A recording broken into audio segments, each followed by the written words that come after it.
Okay, welcome to a special edition of Leave It in the Ring. We got a round table, a very packed house today for all the boxing fans around the world. Beautiful day. Everybody should be outside right now, either barbecuing, putting on some ribs, some carne asada, maybe having a nice cold beer. We got a packed show today. We got Freddy Roach calling in. We're going to still keep trying to get a hold of Al Bernstein because he was scheduled to be on Leaving the Ring. Teddy Atlas. We also have Max Garcia from the Mosley camp helping out there in preparing Mosley to get in the ring on May 1st against Floyd Mayweather. Also got some clips about the press conference call between Roger and Nassim Richards. There was some good stuff on there. And then we have Danny Trejo, the actor and now director, I believe, or producer, Danny Trejo calling in. And along with me, Tony Danza is going to be calling in as well to speak to us on Leaving the Ring about their predictions. Let me mention really quick, we are going to be giving away some tickets. I know there's a lot of calls calling in right now. And let me give it a quick breakdown because we are giving 2 sets of tickets to a fight fan to go and see Floyd Mayweather versus Sugar Shane Mosley May 1st at the MGM Las Vegas, Nevada. Also, it's going to be airing on HBO pay-per-view. But this is how it's going to go. Between 3 and 4 is when we're going to give out those 2 sets of tickets to a lucky fan out there to go out there to Las Vegas and enjoy themselves and witness this fight between Floyd Mayweather and Shane Mosley, a fight that really honestly has been in the work for a decade or a little over a decade. I know these guys had their eyes on each other back in the amateur career. Spoken to Jack Mosley, he had told me, that they wanted him since the get-go when he was lightweight. So great matchup, a fight that a lot of fight fans have been waiting for. I know it was a dream fight for myself, something I never thought that was going to materialize. But if you want to call in and get those tickets, the time's going to be between 3 and 4. And like I said, it's 347-215-7598. Good luck. Really quick, I believe we got a good friend of the show. Caesar, are you on the line, brother? Yeah, what's up, man? How's it going? Caesar from Diamond Boxing. So I got to just mention that because some people are going to be like, Caesar who? Caesar from Diamond Boxing. Yep, Diamond Boxing, man. I'm doing well, bro. Just enjoying the nice weather here in North Cal, you know what I'm saying? Hey, I know. And you got to take advantage of it right now. I know the summer's coming up, but we did have some rain for some time. Now that the rain has finally moved along and went somewhere else, we got to take up all the sun that we can enjoy. Hey, Caesar, so let's get right down to it right now. That's why it's called the round table for the Mayweather versus Mosley. Who you got, brother? What's your take? What's your breakdown? First of all, I just got to say real quickly, it's a pleasure to be on again, man. It's good to talk to all you guys. I'm extremely excited, just like Gabriel said, man. I'll be out there May 1st enjoying, the ambiance and the great boxing, and I'm very excited for it. Coming into this fight, I was just thinking to myself, what's the key to beating Mayweather if Mosley was going to do it? I honestly think Mosley has the intelligence, just the experience of being a veteran, and the ability to rough up Mayweather. I don't think Mayweather does well with fighters that go in there and just not specifically look to just land on his chin, because if a fighter goes in there and just tries to land on Mayweather's chin, he's just going to use that great defense and pick you apart. But just beating his body, beating his arms, throwing punches as hard as you can, and Mosley might not have the exact speed to match with Mayweather, but he does have the power and the speed combination to give him problems. And I'm actually looking for Mosley, man. I think Mosley might pull off the unanimous decision in this one. Gabriel, what do you think, brother? I think the key to beating Floyd is to be in your prime. But 2, I think you got to mix things up with him. He's a very cerebral fighter. He's more comfortable counterpunching than he is leading. And I think you see evidence of that, like in the Zab-Judah fight, when Zab made him lead and kind of was counterpunching him. Floyd wasn't as comfortable, and he was getting caught early on, even got dropped early on. And I think the key with Mosley is to try to get Floyd to lead a little bit, which he usually does the first 3-4 rounds as he figures you out, but then kind of mix it up, then pressure a little bit, then back off and have him lead.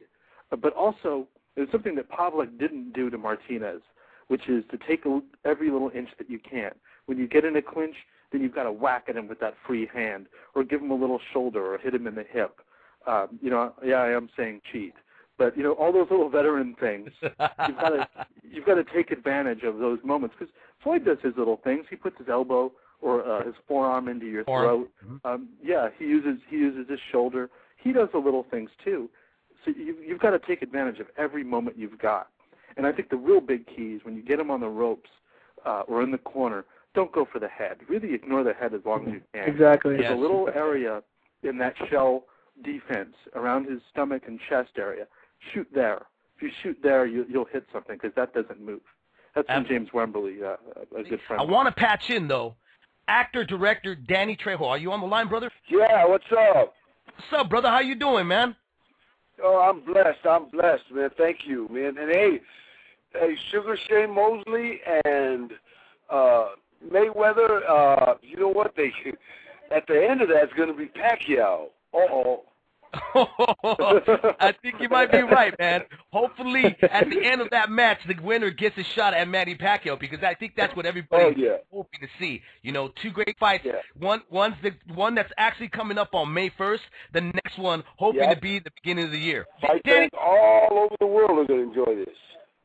Exactly, brother. Hey, so Danny, let me ask you this: who's your pick for this May 1st? Who you got?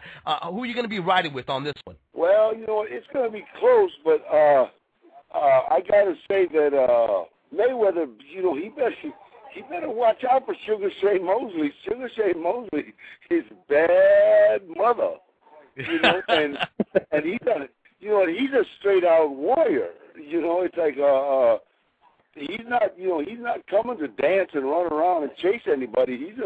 He'll catch somebody in the corner and beat him half to death, and that's anybody. You know what I mean?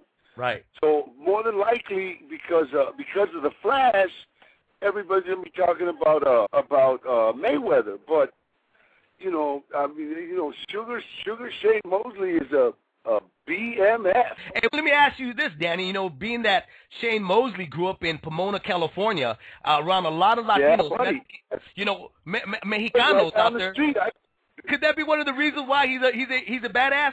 Hey, hey, he got bad. You know, he had to stop and fight with all the Mexicans out there in Pomona. You know what I mean? And no, I mean, he's, you know, so it's going to be a great fight. Two great fighters, you know what I mean? Both of them. But like I said, you know what I mean? It doesn't matter who wins. They still got to, you know, meet Pacquiao. Daddy, I'm a huge fan of yours, man. I've been watching you for years and years and years. Thank you. Can you just talk a little bit about how you made the transition into acting, and you know, have you ever done any stage? Or are you strictly a film guy? So just talk a little bit about that. Film and TV. The only problem with the theater, I love the theater, but you know, they don't write a check.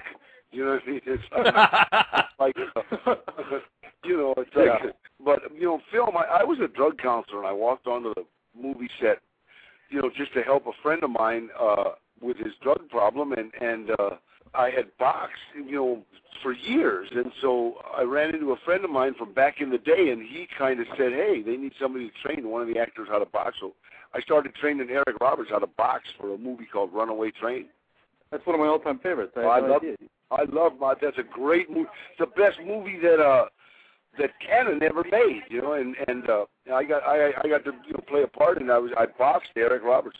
The director saw me and saw I knew what I was doing, so he said, hey, you be in this movie, you know. So 183 movies later, you know, I'm still here talking to you. You never thought about stopping? Nothing ever got in your way? You just kept plugging away at it? No, I just kept doing. I've got over 183 movies. I've got Predator coming out July 19th. I got Machete coming out September 3rd, and I'm the lead in that, co-starring Robert De Niro, Jessica Alba, Lindsay Lohan, Michelle Rodriguez, Steven Seagal, Don Johnson, Cheech Marin. Yeah, come on, we got them all. Getting back to that fight, I think that fight is going to be unbelievable. So I can't wait to see it. Do you think it's going to be a decision fight? Do you think Shane can win a decision against Mayweather in Vegas, or do you think he needs to knock him out? I don't think Shane can win a decision unless he can catch Mayweather. Mayweather's fast. I mean, you know, there's speed. Pacquiao's probably one of the only people I've ever seen hit while he's moving and hit hard. because most of the time you have to slow down to hit hard. You know what I mean? Right. And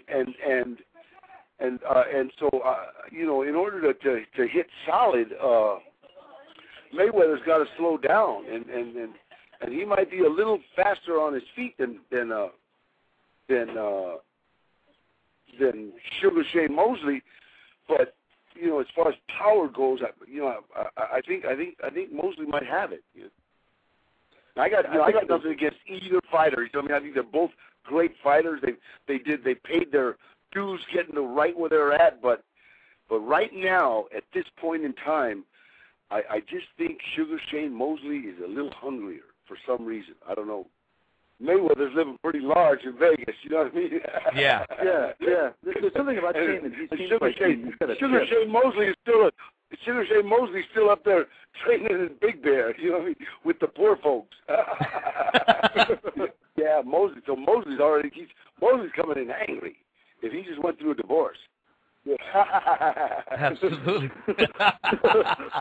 Danny, before we let you go, you know, we're still trying to get a hold of Freddie Roach here. He's supposed to be coming on. I love Freddie. Freddie's a good friend of mine. And I have another film coming out, Vengeance.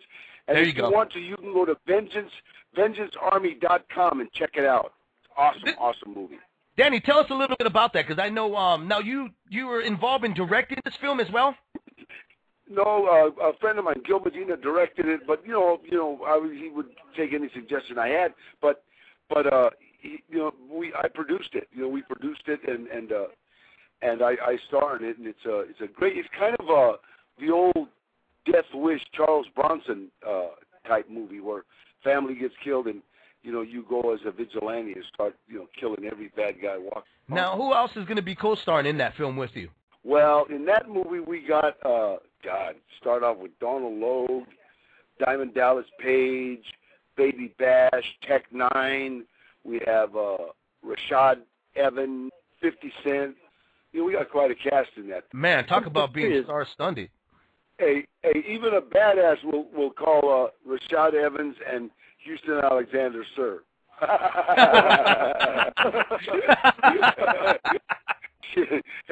I'll go get them 2 coffee, you know what I mean? Yeah, but they're really nice guys, really cool guys. Absolutely, man. Well, Danny, man, I really appreciate you coming through on Leaving in the Ring to speak to us a little bit about boxing and about your films. Can't wait to have you on again, brother. Enjoy the weather that we got right now. And, right now I'm doing a video with Baby Bash, Fantasy Girl. So I got Baby Bash and about 100 fantasy girls running around here, man. Oh, man. Tough job, but somebody's got to do it, Holmes. You know what I mean? Somebody got to do it, bro. Hold on there, man. Hey, Danny, thank you again, brother, for calling in. Thank you, Holmes. We had actor Danny Trejo, who's been on several films with even Robert Rodriguez. And great guy, great Gabriel. Not only, I mean, I like his films, but his personality, it was a lot. It shined big time, as well as his movies. Oh yeah, dude, that's the dude you could have a beer with. He just seems very, very down to earth. Like he doesn't really even want to talk like that much about the movie. He got like his plug in, but he's just kind of like, let's get back. A true Mexican. Let's get back to talking about the fights. I know, huh? Yeah, very, very cool guy. He's like, you know what I say? You already know about me. Let's get back to what we called for, all right? Yes. We are still trying to get a hold of Freddie Roach so we can get him on and talk to us a little bit about his pick and his breakdown of the May 1st fight between Floyd Mayweather Jr. and Sugar Shane Mosley. But as for right now, you know what? Let's go ahead and go on a break. We'll be right back. You're listening to Leaving in the Ring. You're listening to Leaving in the Ring. Different ball game. 40 have talked about it, and 40 have come down the same way. It'll be no difference come the 1st of May. And one more thing I forgot. I fought both fighters.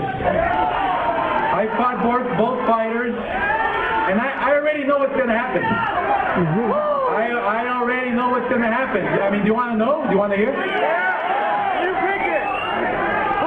Look, I already know there's going to be a knockout. I already know. And it ain't going to be pretty.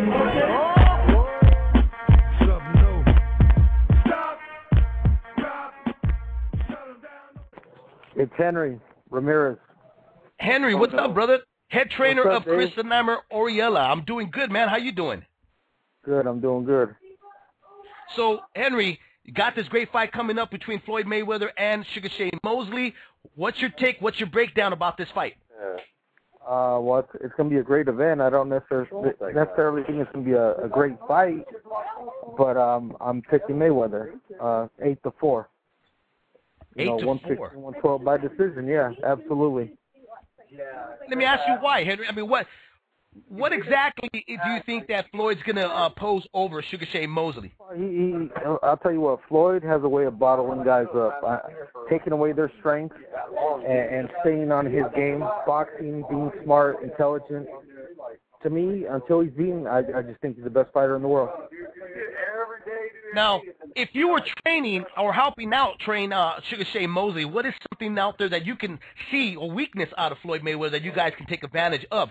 I don't really think there are any weaknesses. I think Shane's gonna try to make Floyd stand his ground, try to fight a little bit, probably go into his body, but and I think Shane's got a great shot. I just don't think he's gonna be able to do it.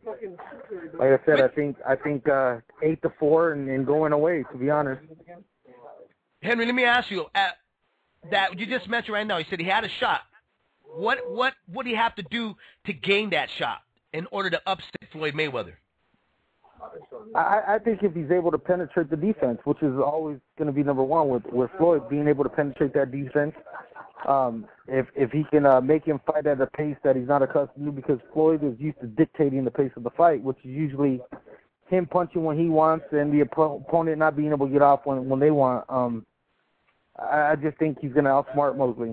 You know, he's going to utilize the speed, overall natural boxing ability, probably better defensively.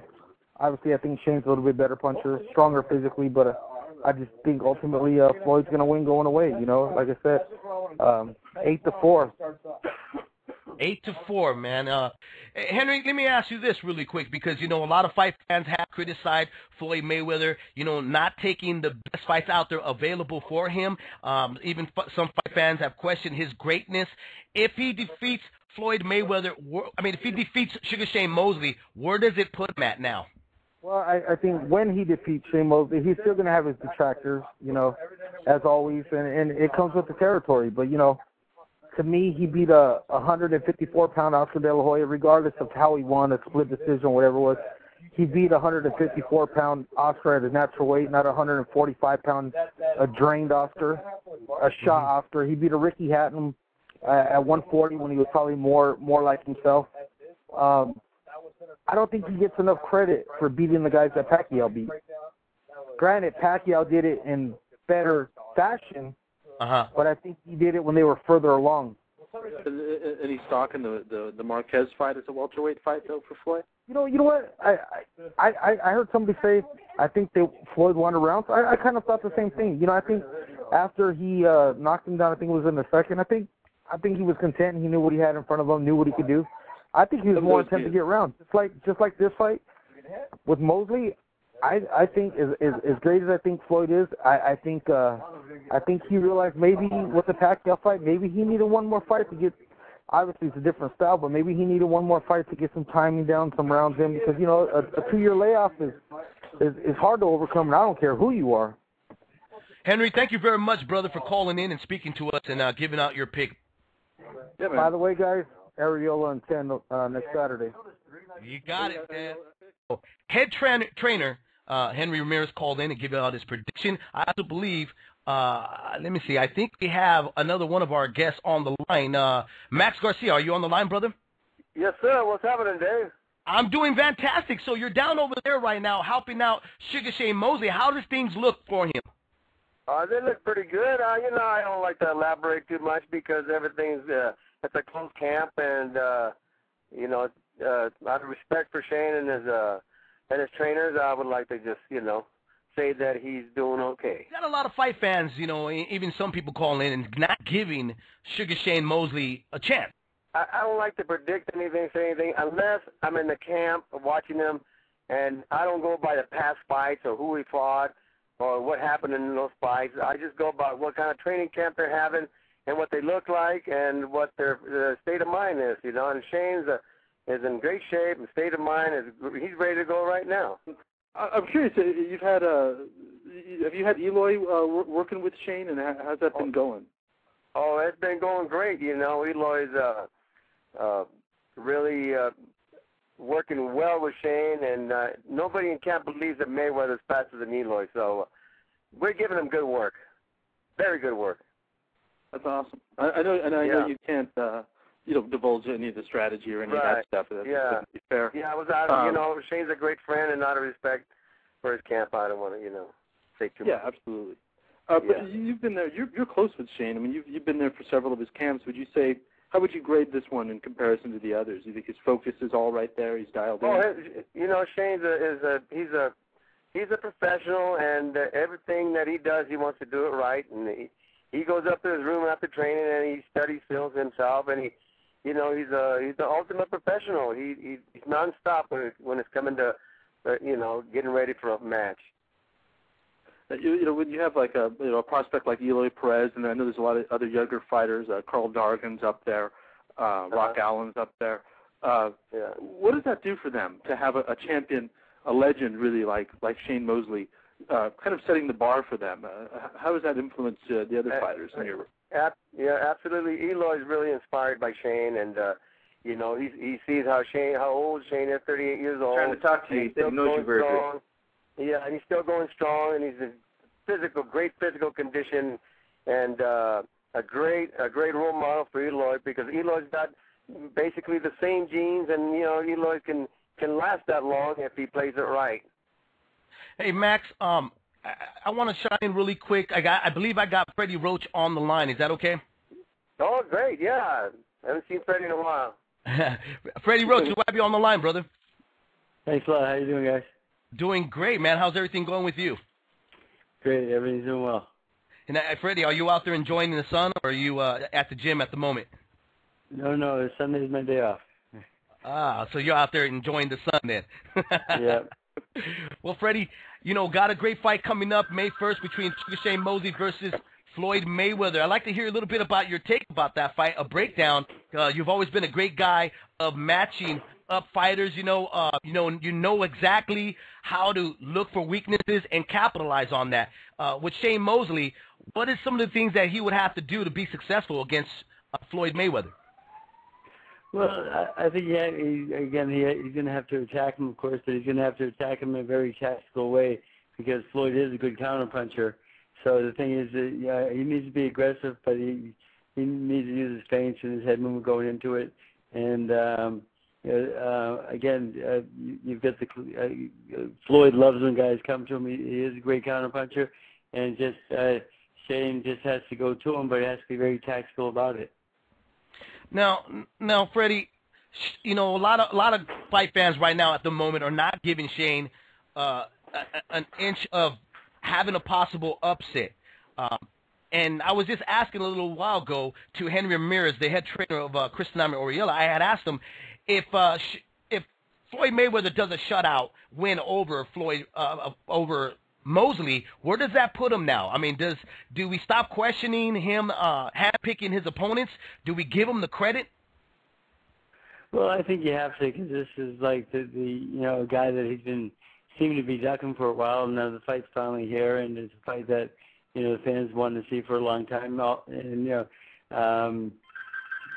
again, taking that into consideration, maybe if we took this fight a little bit earlier in Shane's career, maybe it would be more competitive, of course. But Shane is definitely shows up every fight. He never disappoints, and win or lose, he's gonna give us 100%. We know that. So he does have a chance to win the fight. I think Mayweather will outbox him, but again, I hope Shane wins the fight. He's a friend of mine. I like Shane, and it'll be a lot easier to negotiate with Shane with Pacquiao next than Mayweather. So let me ask you, what's your pick then? I mean, who do you think is really honestly going to take this bout? No, I like Mayweather to win by decision.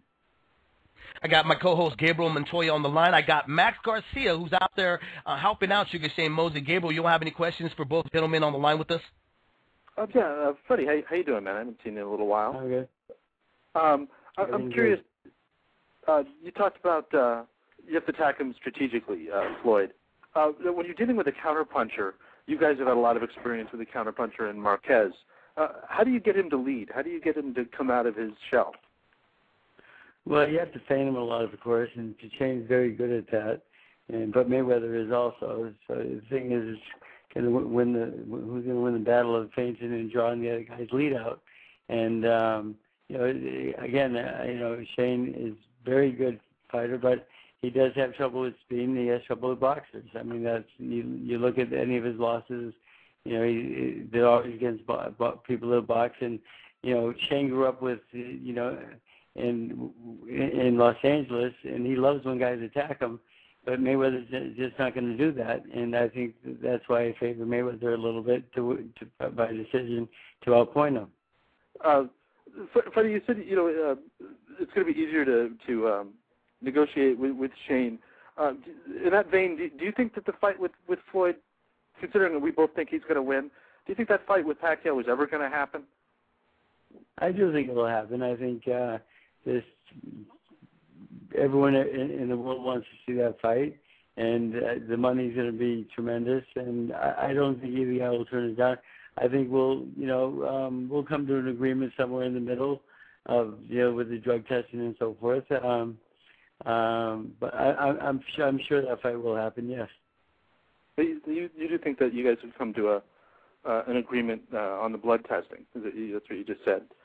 The thing is, we're at 14 days. We're at 24 days, and they're at 14 days, or something like that. So I see them meeting in the middle somewhere and not being a problem. But the main thing you guys had said is that if the commissions, decided to implement this blood testing, and some of them are, like the New York Commission, seems like they want to do it. And then if you guys get stuck with kind of the USADA rules, which is any time, any place, all the way up to the fight, would that prevent you guys? No, it's really not any time, any place, though, because you have 3 passes in Olympic-style drug testing. Because you might not be there, and you have 3 chances to take that test. If you read the rules on Olympic-style drug testing, that is in there. Oh, really? Okay. Well, you just educated me. I did not know that. I'll have to go back to the website. Well, thank you, Freddie, so much. I'm actually going to be stopping by Monday. I'll pass you back on to Dave, and he can wrap up. Freddie, thank you very much for calling in. I know you're very busy. Thanks for taking the time to speak to us on Leaving the Ring. Thanks a lot, guys. Take care. Max, hey, thanks for calling in, brother. I know you can't make your pick and stuff. I want to. Let me ask you this, though. When does Eloy get another fight? When can we get a shot of watching Eloy Perez? Well, we're fighting here May 1st, and that won't be televised. By the fight after that, sometime at the end of June, early August, you'll see him. The talk is telefutura, so, we're talking somebody with a name or anybody. We'll fight anybody. Eloy's ready for anybody. Anybody the Golden Boy wants to put out, whoever wants to volunteer, just bring it, sign a contract, and let's go do it. Absolutely, brother. Well, I can't wait till then, man. Thank you very much again, Max, for calling in. Hey, thank you, guys, and good luck to your radio station, and you guys have a great day. You too, man. Have a happy Sunday. Everything's getting pretty crazy out here. We got Lee ESPINOZA, but also Lee, who got on the line with you, is I believe we got actor Tony Danza on the line, who's also had a pro career in boxing as well. Tony, are you there? I am here. Who's this, Dave? This is Dave. How you doing, brother? I'm good, bro. How are you? How about yourself? I'm doing fantastic. We got a good fight coming up May 1st between Sugar Shane Mosley versus Floyd Mayweather. I'd like to hear a little bit about do you know what the line is on the fight? It's 3-1 for I think Floyd. it's isn't it 4.5 to 1? I read someplace. Has it jumped? Jeez, I gotta take it. I was gonna take a shot on Sugar Shane anyway. I'm kind of rooting for the old guy. I think if you look at I don't know. Mayweather likes to fight them boring fights, and Mosley likes to. I don't know. It's an interesting fight. I still. The old man may have one trick left in him. You may be right. I don't know. I think there's still a chance there for him. I'm a little surprised that a lot of people are not giving him a chance, because I think there's definitely a chance for him to be successful. Dave, at 3.5 or 4.5 to 3 or 4.5 to 1, I what the hell? I'm going to take a shot at least. There's got to be a couple of hundred somewhere I can put on that. Yeah. Yeah. No, but I'm excited about the fight. I really am. You know, so I got boxing in my blood. I got a couple of kids. I got a kid in school who can fight a little bit, and he's a young kid. And we went down to Joe Hand's boxing gym over here on in Northern Liberties, you know, on 3rd and Spring Garden or whatever it is. Anyway, they got a really nice little gym over there. By the way, they're trying to give back to the kids. They got a computer lab there. I mean, you know, if kids come off the street and they really want to stay out of trouble, it's a great way to do it. And they got a real nice gym over there, and they welcome anybody who wants to come in and try. But anyway, I was over there with them yesterday. I actually got in the ring with, you know, what's his name, Danny Davis. The trainer was taking me through my paces, and I am old, boy. Boy, am I old. But it was fun to be back in the gym. It really was. You know, are you going to have a chance to go out there in Vegas to witness that, Tony, or no? No. I'm buried in my in this thing here, and I'm, you know, we're closing in on the end of school. You know, I'm in my 4th marking period, you know, and I'm trying to finish the curriculum that that you're supposed to do in a year, and I'm going to make it, I think. So I'm bound and determined not to miss a day. Nothing is more important than that right now, you know. But I certainly will be sitting in front of the TV that night, you know, because this happens to be an interesting fight, I think, because of the styles. Because one guy, who knows, you know, the fighter's the first guy to find out that he's shot. You know, he looked great in the gym. I don't know what happened. You know what I mean? You get in there, and then, you know, and he's 39, right? Right. 38, 39 years old. So exactly. That's touching the. Unless you're Chris Chelios, you know that crazy hockey player. You know that crazy hockey player used to play. He's 48 years old. He's playing in the minors, trying to make it back to the majors again. Wow. I mean, you know, these guys won't give up. By the way, Chris is a great guy. Tony, this is Gabe Montoya with MaxBoxing.com. Hi, Gabe. How you doing? Good, man. How you doing? Nice to meet you. I'm curious. Well, when I found the odds for you, it's actually it is plus 300 for Shane. Unbelievable. Yeah, but what do you got to give? What do you got to give to take what do you got to give to take for Floyd, it's minus 400. So you gotta. That's kind of ugly, but 4-1. Yeah, 4-1. I think the safest bet is probably the over. 4-1. You know, I think it's going the distance. But I still think, you know, don't you think, though, Gabe, at that price, you want to take a shot? I mean, it'll make the fight more interesting, at least. Yeah, of course you do. You know, that's. You know, I don't have Tony Danza money, but, you know, I've got boxing money. I ain't going to go with the Tony Danza money. I've just got a couple $100. Take it easy. That's what I'm saying. That's drinking money. You put $20 down, you take $5 down, you're drinking free that night, you know? Whatever. Right, exactly. Yeah. Exactly. Yeah. Juice always makes it fun. I don't bet anymore because I'm a writer, and I think it's kind of shady for me, you know, but I might be right. Yeah, it's pretty hard for you. You shouldn't be doing that, of course. But you know what I like? I mean it. When I get long odds on somebody, you know, there's only 2 guys in there. You know what I mean? You get a pretty. I mean, sometimes you got a good shot. You know, you never know. You know, I mean. You know, unless you got Richard Steele in there, then you got 3 guys in there. That's true. Yeah, Richard. I'm curious though. What do you think of like Holyfield fighting? We're talking about old guys fighting. Man, what do you think about that, man? Well, you know. Years ago, I had a show called Tony Danza Show. It was another sitcom that I did. It didn't last that long. I played a sports writer on it, and on the show I had Evander. Evander was on the show, and he was great. But we talked then, and we're talking, it's got to be 12, 15 years ago. We talked then about being old. So I just can't. Listen. Here's the thing. I understand why guys can't give it up, but I don't understand why they don't. You know what I mean? I mean, I could see it. I mean, that's. By the way, it's all he knows how to do. He was once the greatest. It probably is the only time he feels good. You know, some guys only feel good on the stage. You know, they don't feel good anyplace else. So I don't know. I mean, he won the other night. How about them apples? Yeah. I mean, he got to win. I mean, I don't know who the guy he was that he fought. But the ghost of Francois Botha, you know. That's right. It was Francois Botha. That's right. Yeah. Well, so my fighting partner called it the Black Dinosaur versus the White Buffalo. You know. Well, wait a minute. Well, why? How about the golf has the seniors tour? Why can't we have the seniors tour? I don't know. Well, Tony. Hey, Tony. Well, speaking about golf, you know, Lee Espinoza's got a great gym in Palm Springs, and he's got a golf tournament coming up pretty soon. Lee, are you there? Yeah, hi, Tony. How are you? I'm well, sir. Thank you. How about yourself? Yeah, we're real good. That's what we raise money to keep got a boxing club here in Coachella, and we do a golf tournament, Tony. We would love for you to invite us September the 26th. We raise money for a lot of kids here. Oh, I think it's a great thing. I don't play golf. That's the only thing. That's man. You never see me at any of those places. Hey, well, Tony, your name. Yeah, hey, throw my name around. That sounds great, but I ain't gonna make a fool of me. I tell you something. I think that's what somebody told me a joke the other day. Somebody said it was a wonderful way to mess up a great walk.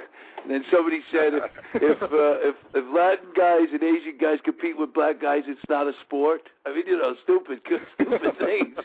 But I thought you had to run if it was a sport. I never played. Golf was never my game. I like a sweat. You know what I mean, Lee? You gotta have a sweat when you play. Yeah, exactly. Oh, you're gonna sweat right there. We'll put right here. It's hot, so you'll be sweating. Well, listen. I wish you luck. Listen, if you get me, these guys have my information. Get my media information, and if I'm around, I would love to come out and support it. I really would. Man. I know it's a great cause. Hey, Tony, really appreciate you calling in. We have Tony Danza on the line with us on Leaving the Ring, giving out his prediction about the Floyd Mayweather versus Sugar Shane Mosley. Tony, thank you again, man. It's a pleasure always having you on. Okay, thanks very much, guys. Keep up the good work. And keep punching.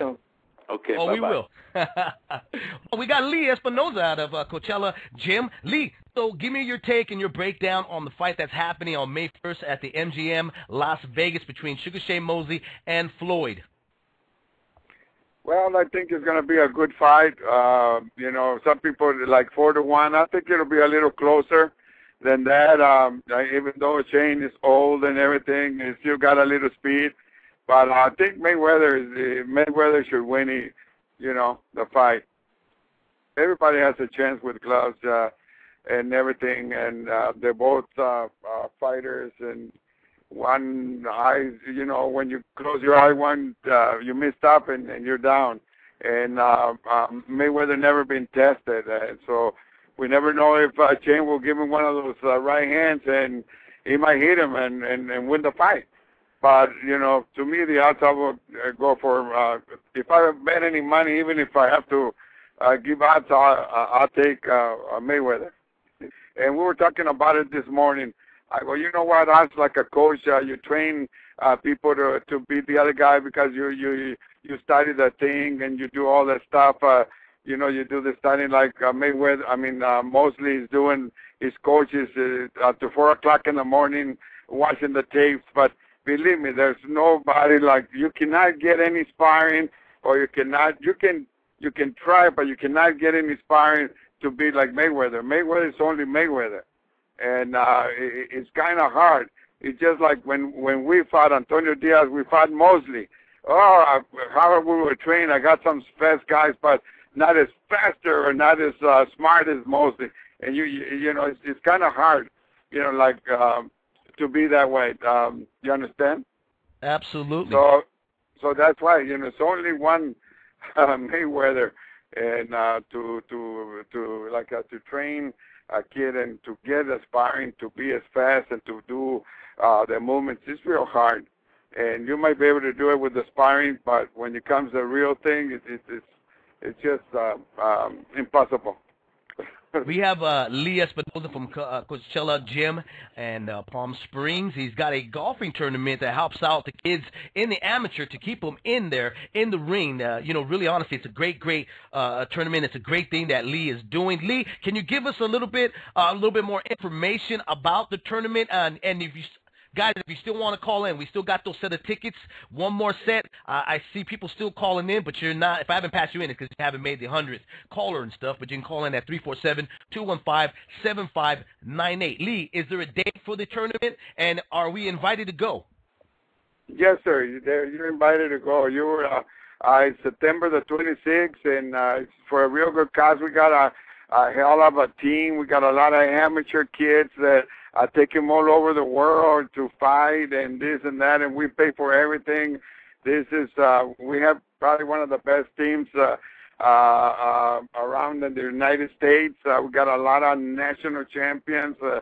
a lot of people. As a matter of fact, we just turned one kid professional that I know that he's going to, Randy Caballero, I know he's going to be a world champion in no time.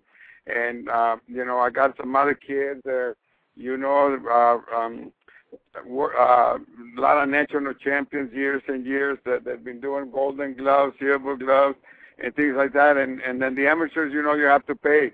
And it's a good thing that we're doing this tournament. We raise good money, and we have a lot of people. I hope we could get Tony Danza over here if he's still hearing. We got Isai Morales last time and things like that, you know. So anybody wants to call me, anybody who's here or wants to call and help out, we really appreciate it. Absolutely, Lee Espinoza. It's always a pleasure to have you on. Hey, you know, before we even continue, we got to do the replay of Teddy Atlas. He did give his prediction to us on Leaving the Ring. Hey, I tell you what, let's go real quick on Teddy Atlas's prediction. When we get back, go on a quick break, and I believe we're going to have Jack Mosley calling in a short bit to talk a little bit about his son going in with Pretty Boy Floyd. Ladies and gentlemen, damas y caballeros, leave it in the ring. May 1st, the super fight, a dream fight for a lot of hardcore fight fans, including myself, Sugar Shane Mosley versus Floyd Mayweather. What's your pick and what's your breakdown about that fight? First of all, out of the two, because I think we connect now, we probably connect Pacquiao and Mayweather, whatever they do, we're connected. You know, Pacquiao went and fought Clottey. Clottey did a good imitation, unfortunately, of a heavy bag. You know, for 12 rounds, he was covered up. He didn't do anything really to try to win in an outward way to the level that you would expect or you would want. And so I think that there's no doubt. I mean, it's easy to say it now after the fact of one of the guys' fights took place, but there's no doubt that the more difficult, more substantial opponent is the opponent that Mayweather has. That there's no doubt about that, I don't think. And in that fight, in Mosley, he's got a very strong guy who's always been a strong guy. You know, I get a laugh out of everyone talks about this Sugar Shane Mosley and Slick and this and that, but really his greatest strength is he's a strong guy. He goes to the body well, he's physical, you know, and he fights like a physical guy. He fights like he's a stronger guy than you. Almost to the point where he's stubborn about it, where sometimes he doesn't make an adjustment, you know, in the Vernon Forrest fight, you know, in that kind of fight. He didn't make the adjustment to the Sugar Shane boxer that we imagine when we hear the name and we think of his accomplishments. We think about the slicks of the boxer, the speed, but he's a guy that likes to be, you know, the boss. He's a guy that likes to come forward and engage you.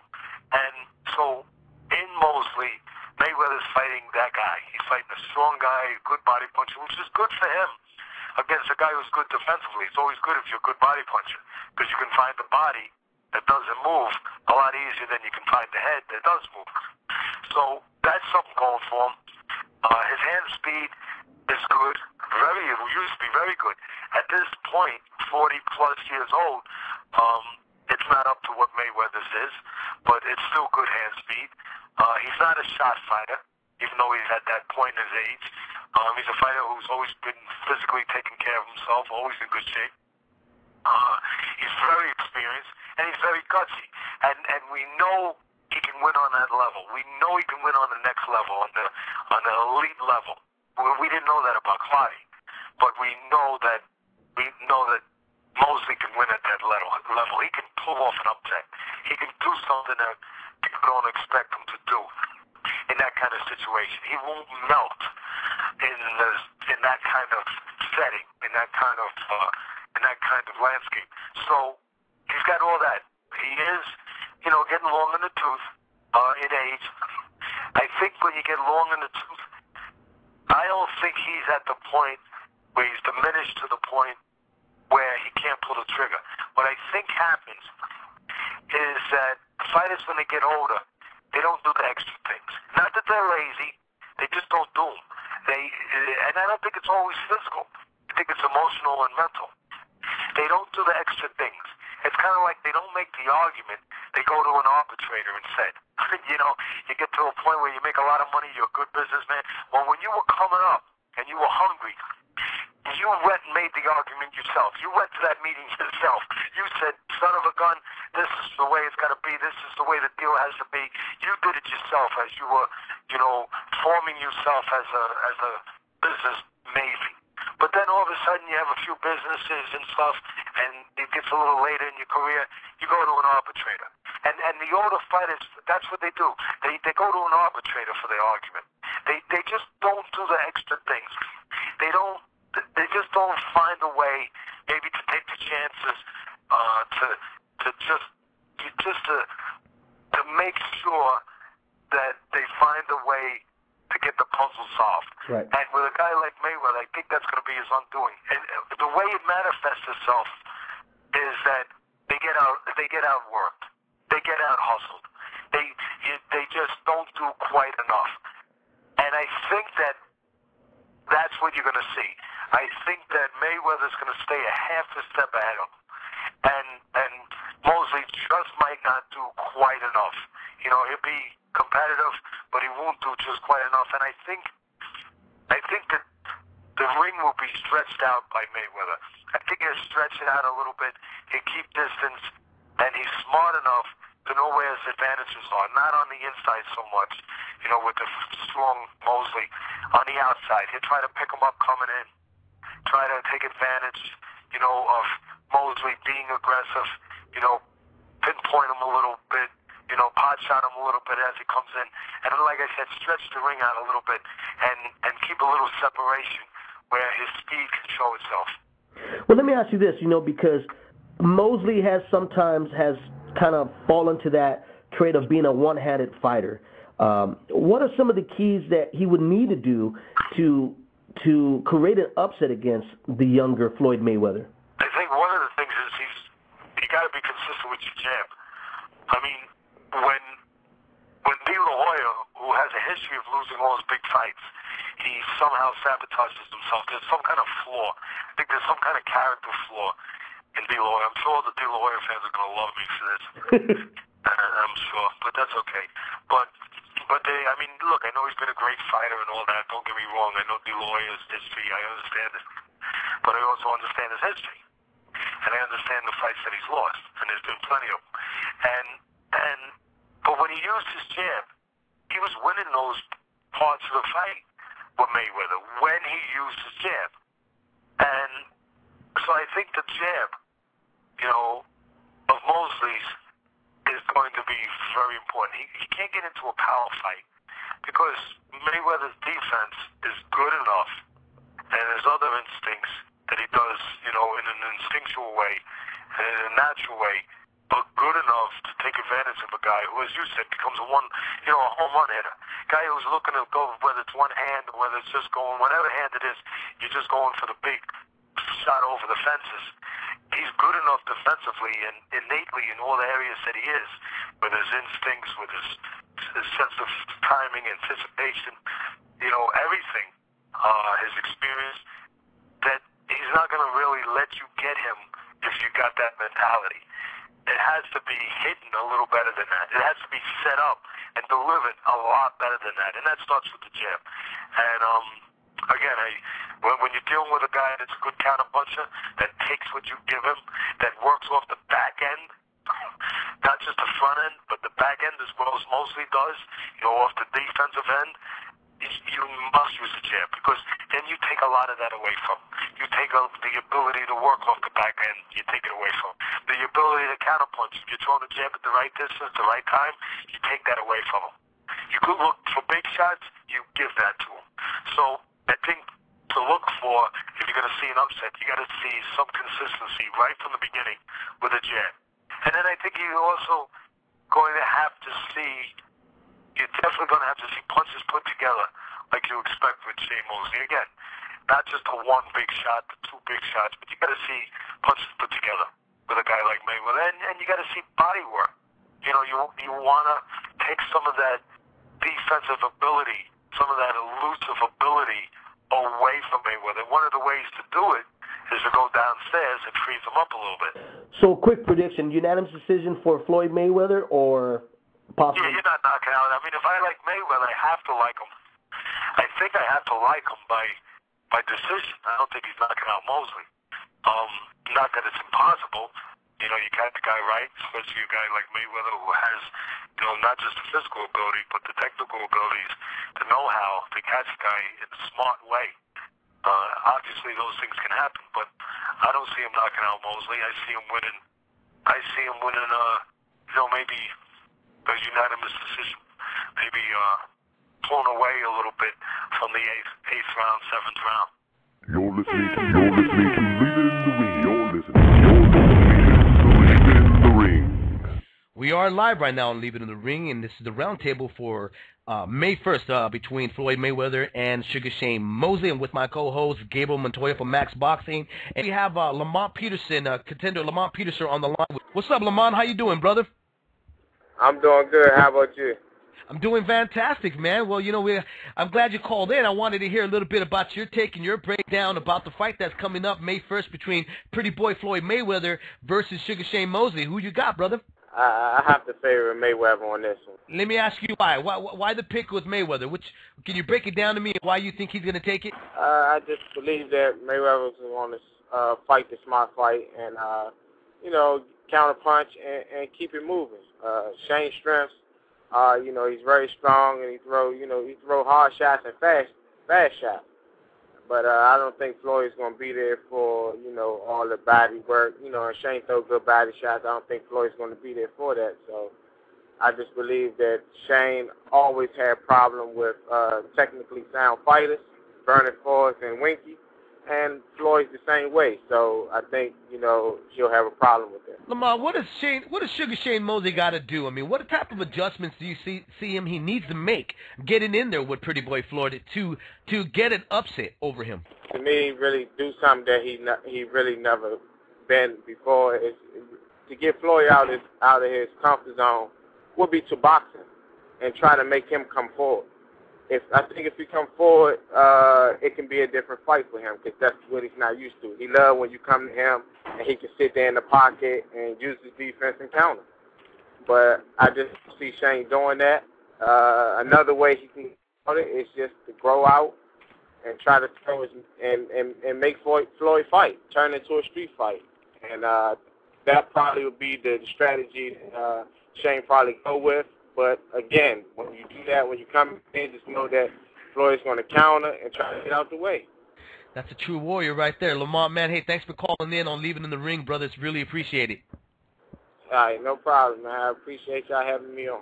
Yeah, Lamont Peterson over there, calling in and giving out his prediction, you know, and giving us a good insight of a breakdown of who he thinks is going to win that fight. You know, I know Glenn Johnson, Hector Camacho Sr. wants to call in and give up their prediction. Jack Mosley, we're trying to get a hold of him. He was on hold for a minute. We lost him. But, Gabriel, I think we should put in a little bit of the press conference that happened last week between Roger Mayweather and Naseem Richardson, brother Naseem Richards, who I thought was a great conference call. I don't know if you were able to get in on that call. I didn't even ask a question because I felt, hey, let both of these guys talk because if anything, they were keeping it entertaining. The questions that were being asked weren't. It was, you know, these guys were answering the questions before being asked. Yeah, no, these two guys, I actually didn't, I listened in. I wasn't able to get through. But these guys, Naseem is a guy that you can just ask him one question, and then you just sit back and let him talk. I mean, Roger likes to kind of talk trash, and what was great about the thing is that Naseem, kind of like myself, he kind of comes from a logical place, and he tries to stay pretty even keel. I would be really surprised. You could hit him in the head with a rock, and he probably wouldn't get rattled. You know, he just kind of logicked Roger. And it was interesting seeing the dynamic between the two guys, and really seeing Richardson kind of shut down some of his old arguments. So you know, I'm excited to hear the clips. It's really a hell of an exchange between these two guys. I think it is. You know, the big thing is like people have said, you know, it's going to come down to the corners. And Shane is not a guy that really makes adjustments in fight, in the rounds. Right. What he needs is he goes out, executes that round's plan, comes back, and he needs somebody to really explain, okay, this is what you did wrong, this is what you need to do, this is the adjustment he made, and now here's how we counteract that. and that's what Naseem excels at. You know, he did it for years, working in the camp with Bernard Hopkins. We saw how that went, and we've really seen the results with Shane, you know, in the Margarito fight. So I'm really excited. I personally think he's a better trainer than Roger. I think he's a little bit smarter. I think Roger has the advantage of having arguably the best fighter or boxer in the game today, and possibly of this era, and that always makes you look like a better trainer than you actually are. Whereas Naseem, there's a little more proof in the pudding with him, you know, and you know, we're working with Hopkins, now working with Shane. I think he's going to be a better, you know, the test is, you know, Floyd can change inside of a round, Shane can't, but I really like the adjustments of Naseem, and so that's going to be a major X factor in this fight. Major X factor, you know, in this fight. You know, I got to agree with you on what you're saying there. And the press conference itself, the teleconference, was very entertaining. Both of these guys did go back and forth. Naseem, I would have to give him the nod on that one there. I thought he was able to counter shot anything that Roger Mayweather had to say. So let's go ahead right into it. Let's let the fight fans hear. If they didn't have a chance to hear it, it's definitely going to be your first time. And trust me, it's going to pump you up a little bit. So here you go. You're listening to Leave It in the Ring. You're listening to Leave It in the Ring. Remember this, and what I'm going to tell you, you remember this. You got a whole bunch of good fighters, but there are very few that's great. The greatest fighter ever put them gloves on to this day is Sugar Robert. You got a whole bunch of good ones. Yeah, but there's very difference between good and great. Floyd on the way is great, so, and that's what we're going to leave that at. So, come time May 1st, and I guess you can speak for yourself. Do you feel that Shane was forced to hop through too many loops with having agreed to a rematch clause and having to do the blood test? I said this to Shane, and I don't say anything about my fighter's back that I wouldn't say his face. I respect Shane, and I love his approach as an athlete and to his job and how he takes it on. But I tell him to his face, I think he's a poor negotiator. If Shane wants to fight so bad, he doesn't care. They could have convinced Shane that Roger needs to be one of the judges. But Shane would agree to it, because Shane just wants to fight. Because Shane comes to the table already with the impression, as long as we're fighting, I don't care about anything else. Test or anything else of that nature. My thing is, to say you want to take away from an athlete, but the athlete has agreed to the test, and they talk more about steroids with Shane as they do with the fighter who disagree on taking the test. They're still talking about Shane and an involvement with something that he's already agreed to take your test. If he's taking the test and he hasn't complained and he never backed down from it. Because they see this guy wants to fight. They see how eager he is and how willing he is, because trust me, Shane wants to get in that ring. So much worried about the test. If you ain't worried, take the test. That's the simplest way to do it. That's what you're getting paid for, ain't it? Okay, so the thing over here is he do what he's supposed to do. I'm not saying that what he's on, or if he got something in his system, I don't know. But that's what tests are for, ain't it? Okay then, so take the test, and that's all I got to say. But like I said, the test has never been a problem. The only thing I wanted to bring up in the situation was that, and I open this up to all the reporters, and I open this up to Richard Stiff. Anybody can contact me and give me information on this. During this drug testing thing, we keep hearing so much about drug testing. I wanted to know if I was told that no needles were included. I mean, needles of any sort. I mean, we can't take a needle anywhere in any way, shape, or form. You can't stick needles in your hands. You can't stick your needles anywhere.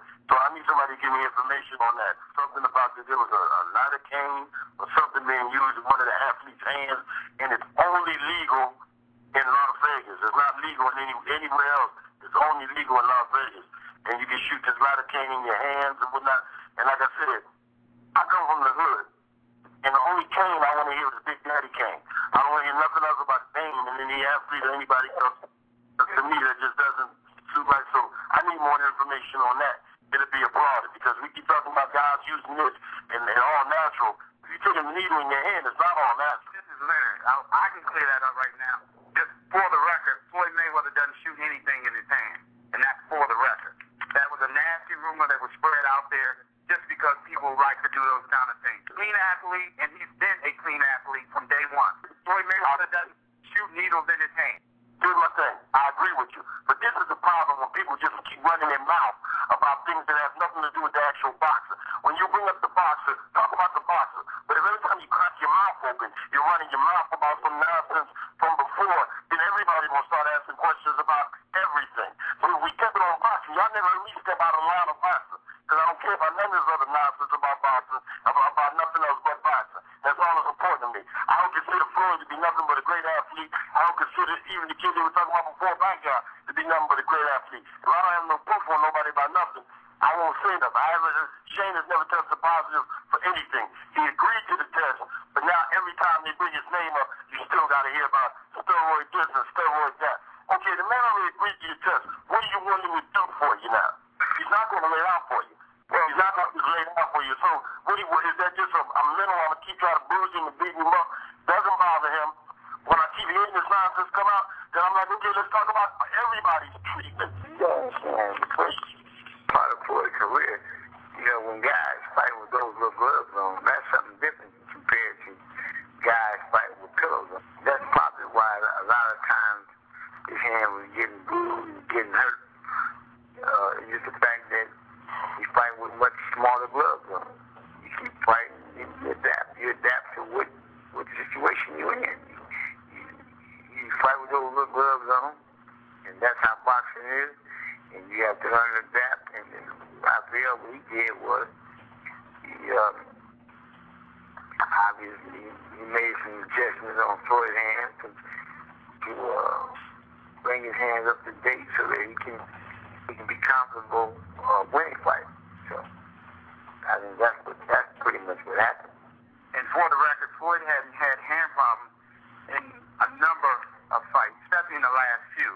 You know, bottom line is that when it comes to Floyd, when it comes to Floyd's hands, he's not having any problems. He doesn't shoot anything in his hands. And come May 1st, Shane Mosley will see for himself what Floyd will be able to do with both of his hands. I wondered how, you know, what you thought about Roger Mayweather has been saying that Shane has a subpar jab. Yeah, stop. Hold on. You know, if you ask me another question, ask me, I'm on the phone. If you want to ask me, he said nothing. He's talking in the same. No. But then he said about the jab. I said about what I said. You can ask me about what I said. I'm the one on the phone. You ain't got to talk with the question. Who are you addressing? I was talking about you. He ain't talking about me. That's right. Go ahead and say who you're addressing the question to. How he to Roger's assertion that Shane's jab, Floyd is going to counter it. And I wondered what you thought about that assessment of Shane's jab. Who you asking that? You asking him or you asking me? I'm asking the V. Roger's an outstanding trainer. Roger has an opinion. Roger might like to wear leather pants, but I might like to wear corduroy. That's Roger's opinion. He has an opinion about Shane's jab, and it's going to be his job to do whatever he feels he needs to do. That's Roger's side of the fence. He has to deal with that. If you ask me to respond to everything that I hear Mayweather say, I wouldn't have time to go train my athlete. Floyd is an exceptional athlete. But like I said before, and I say it again, we sit down to the chessboard. I don't see your queen moving any faster than my queen. Your rook can't take extra moves that my rook can't take. So bottom line, I feel as though we're bringing athletes both that have great attributes to them to the ring. And then they both would have to make adjustments throughout the fight. So I don't take anything away from this yet. The timing is just one of your problems you're going to face in dealing with Floyd Mayweather. Boxing, number one, is skill. It's all about skill, basically. When you come to real boxing, I'm not talking about no Stallone shit. That shit they show on TV, that's bullshit. When you start talking about real boxing takes real skill. And since you start talking about good fighters and great fighters, what makes a fighter?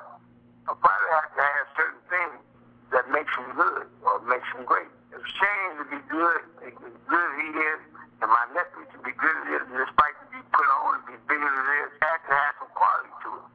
And when you start talking about his jab, this, that, and the other, yeah, I said something about his jab before. I said 5 times he did part of the jab. That's what I said. And I'll say it again. Do it differently. damn boxer. I'm not a guy who say, oh, I didn't say that behind the guy's back.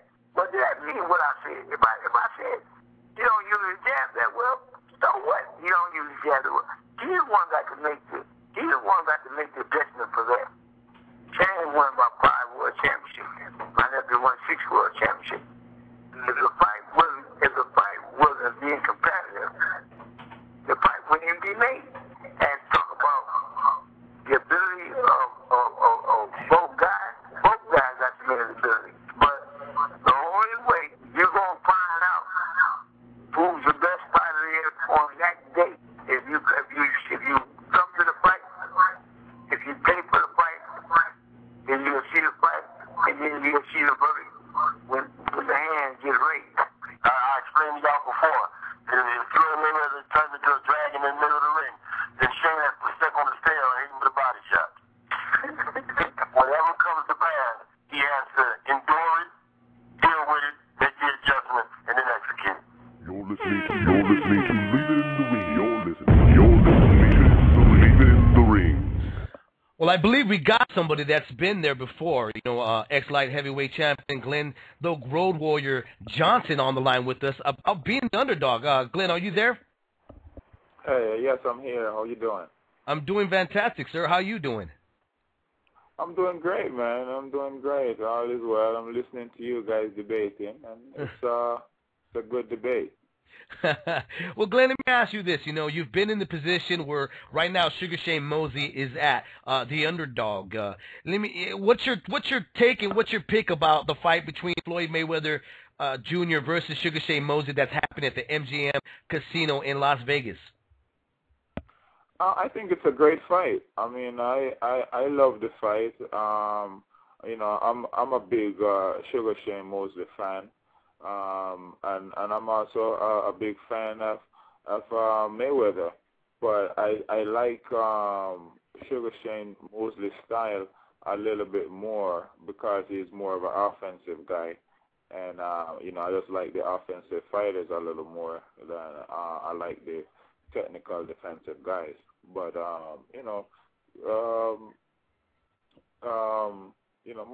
Mosley been fighting the great fights for a long time, and this guy, I believe these guys should have fought some years back, when both of them was really in their peak. Right. Sugar Shane is a little bit past his prime right now, but it's still set up to be a great fight. So Sugar Shane is coming off a great fight, so he showed that he still can lace them up and go to work. So let's see, let's hope that it is the fight that we all expect it to be. I got my co-host, Gable Montoya from Max Boxing. Gable, you have any questions for the Road Warrior? Hey, how you doing, Glenn? I do. I'm just curious if there's anything in particular. You talked a little bit about the styles. Is there anything in particular that you see in Floyd's game or Shane's game that either guy can exploit to win the fight?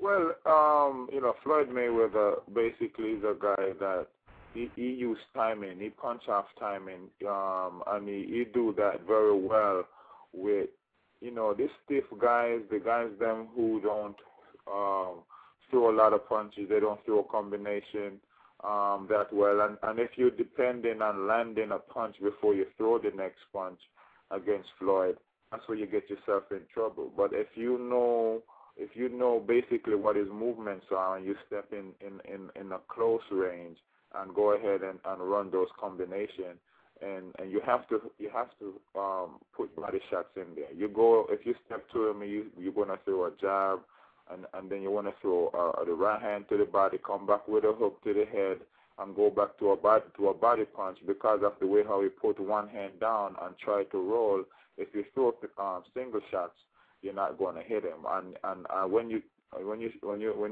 throw those single shots, that's the time when he's able to time you and come off the corner punch. And a lot of times catch guys unexpected a shot, and that's when he hurt them. But I believe that with a Sugar Shane Mosley who throw a lot of punches, that particular style is not going to work. He's going to have to make some adjustment to that style If he don't make any adjustment, I'm going to have to pick Sugar Shane Mosley to win the fight, because I believe that Sugar Shane Mosley is going to throw too many punches and throw accurate punches. You can't just throw punches. You got to throw your punches accurate, knowing, have an idea what his movements are, and put your shot in those spots. And I think that's where the difference is going to be. And I believe you would have the same kind of problem with a Pacquiao because of the same thing. You know, when that particular style of Sugar Shane, that Floyd fight with, works very well with guys, one, who don't throw accurate punches, and two, guys who don't throw combination punches. When he can figure out you're throwing 2 or you're throwing 3 punches, he could pick you apart and he'll make you pay. But when you come in with the 4 and the 5 shots, that's a little bit harder to predict and harder to counter. The Road Warrior, Glenn Johnson, on Living in the Ring. Brother, thank you very much for calling in and giving us your output and your take about the fight coming up May 1st. Hey, thanks for having me. I appreciate it, guys. And we should be able to get Jack Mosley's take about this fight coming up with his son. April, I don't know, how much emotions do you think are running through Jack Mosley, because this is a fight that they've been wanting for quite some time. They've wanted it for a long time. There was several reasons why it didn't happen. And I'm just curious if they're a little upset that maybe, you know, they didn't get it quite at the time when Shane was at his freshest. You know, it's that fact that he is an older fighter.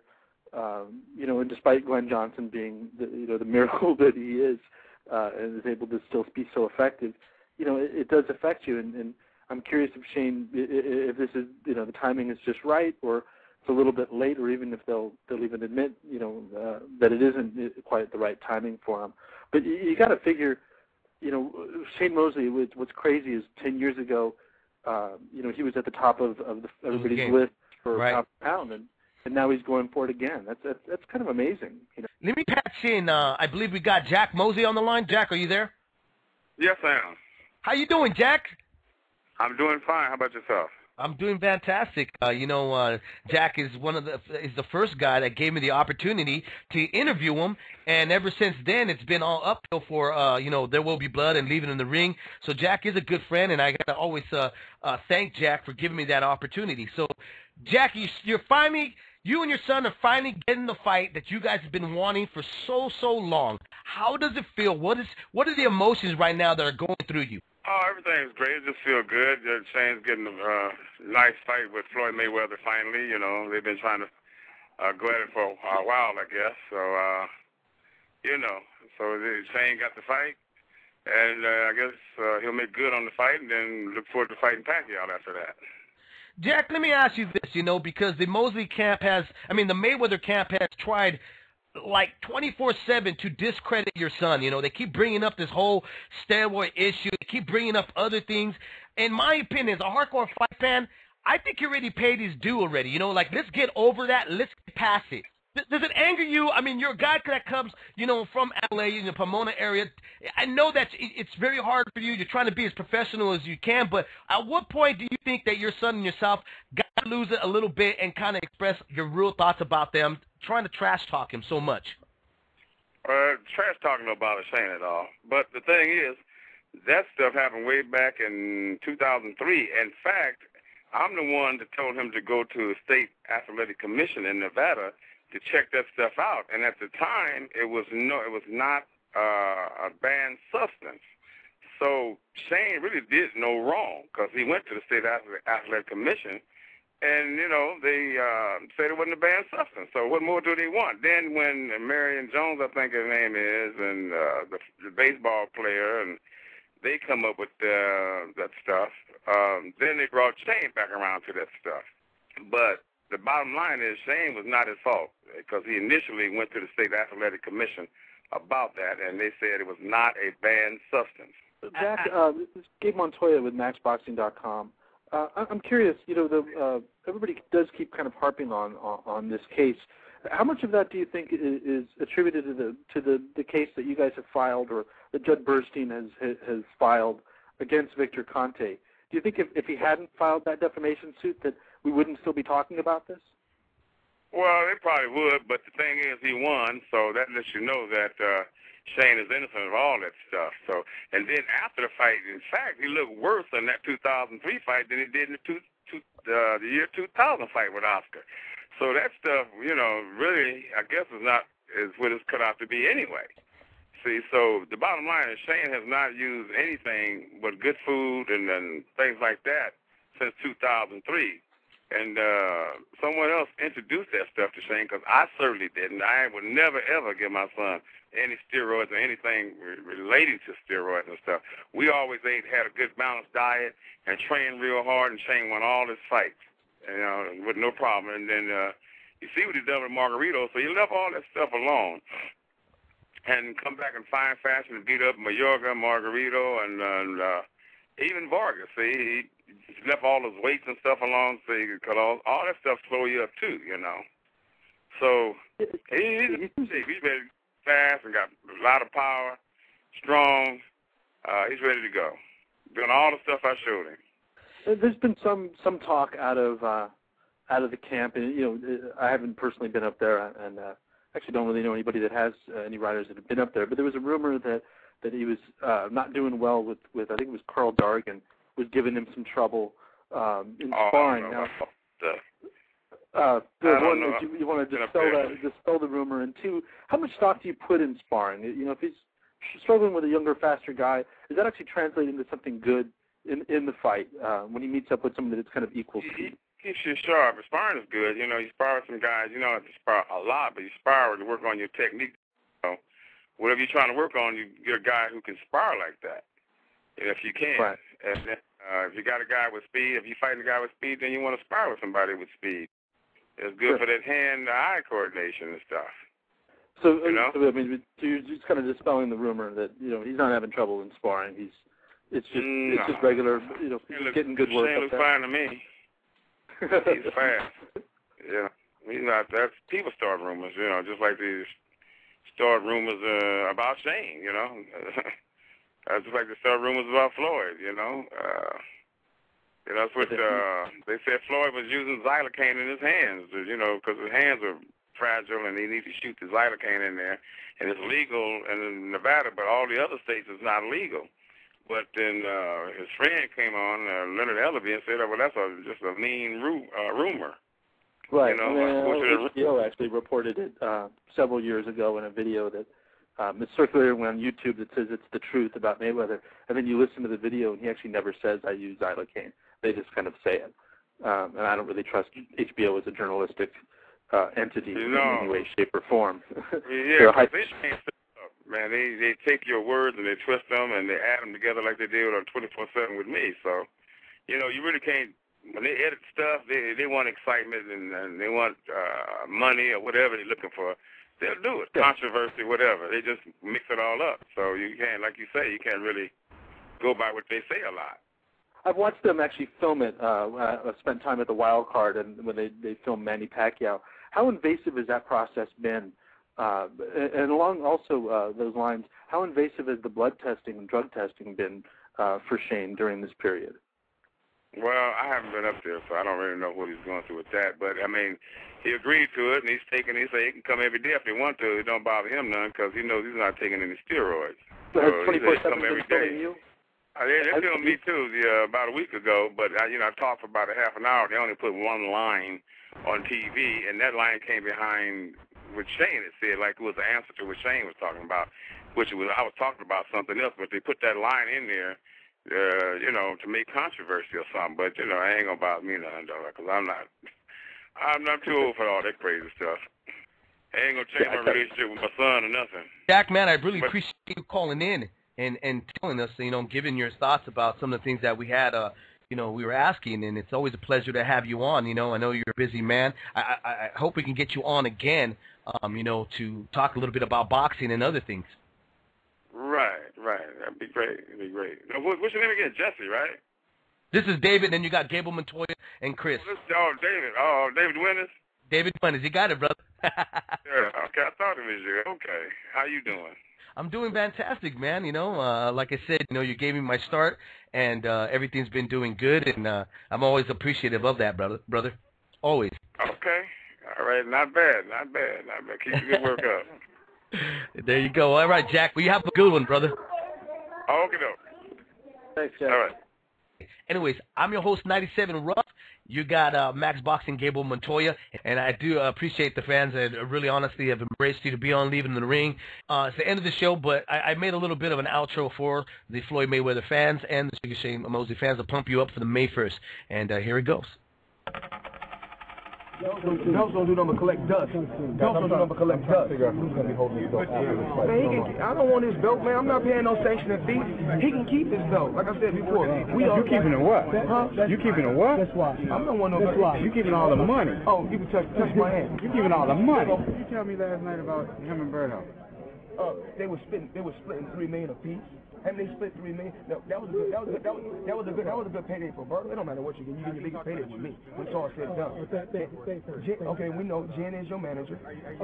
Jen is your manager, and you beat Oscar De La Hoya twice, and you're an employee under Golden Boy. You work for Golden Boy. They call it. You and Jen need to get together, huh? No, like Jen is a great person. Jen is a great person. She done great with your career. Yeah. I don't got to pay alimony every month. That's you. You pay alimony. You know, I'm gonna get the kid a Mayweather suit, a custom suit. You know what I'm saying? Some real gators. You know what I'm saying? This off the rack. You talking about the suit? Everything custom over here. You talking about the suit? Everything custom. You talking about the suit? Oh, this is custom right here. This is custom right here. Check that out. This is custom. Well, we know. Niggas screw their face up at me.